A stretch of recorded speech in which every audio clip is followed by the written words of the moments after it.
Hi, I'm Chef John with the Community Kitchen here at Food Bank of the Rockies. With the holidays coming up, we thought we'd throw a few recipe ideas out to kind of liven up your Thanksgiving table, or maybe, if you're adventurous enough, try something you maybe never tried before. So this is going to be my version of a cranberry sauce. I'm going to start by just opening up two 8-ounce packages of cranberries. I have about 1 pound of cranberries. These are organic, fresh cranberries. And we're going to see what face we make on these because I haven't eaten one yet this year. We'll see what happens.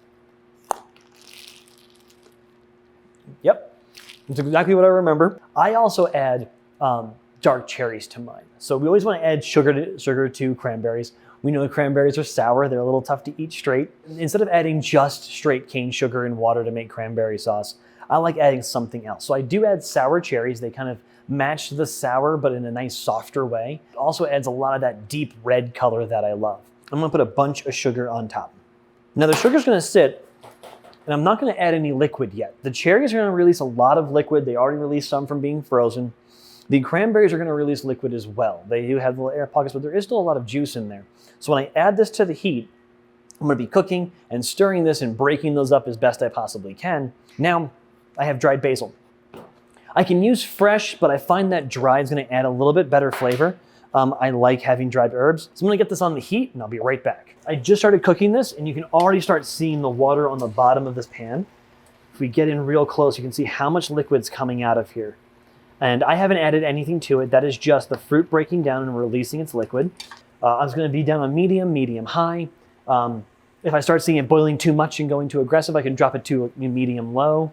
But I want it to be in here for about 30 minutes or so of cooking down. And then we'll start working on just looking for the texture we want. So it's been about 10 minutes now.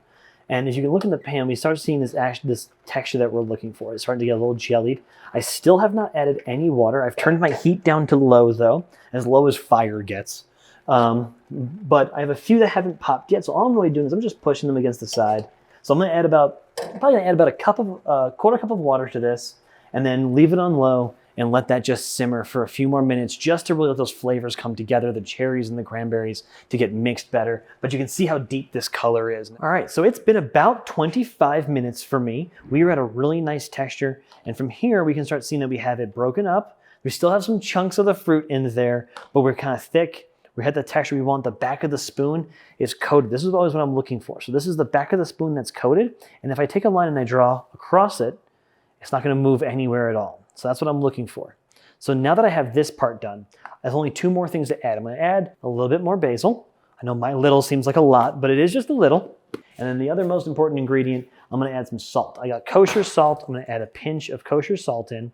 That is gonna help it taste more like itself. So all the little things that were lost in the cooking will come back because I threw a little bit of that salt in there. Now I'm gonna just mix it up.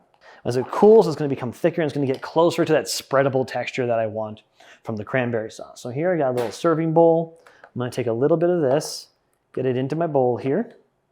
Boop. Awesome. Beautiful. So I still have that sweetness. I still have the sugar that I wanted. I have the sour coming through with the cranberries, a little bit of the cherry, adding some other depth of flavors. And then the basil gives it this really savory kind of background that works with a lot of things. So I have a little bit more life going on. It's not just sugar and cranberry. I've got something happening inside of this now. And it ends up being something that's really pretty. So this is the kind of stuff I would keep afterwards. I would, whenever it doesn't get used, I'm going to be putting on sandwiches when I'm eating the leftover turkey from Thanksgiving. It's going to be on every single piece of bread.